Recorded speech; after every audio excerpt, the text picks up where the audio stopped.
And good morning guys. So nagpapakain ako ngayon kasi maganda yung panahon kaya pinakawalan ko sila agad.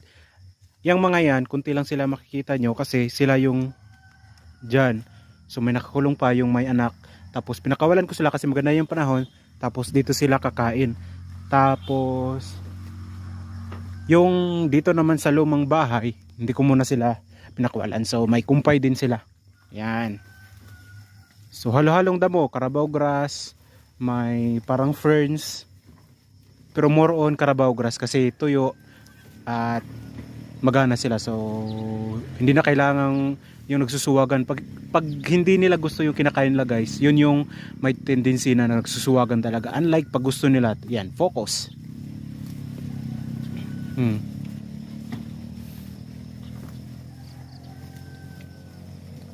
Tapos yun yung iba nandun yan. Tapos yung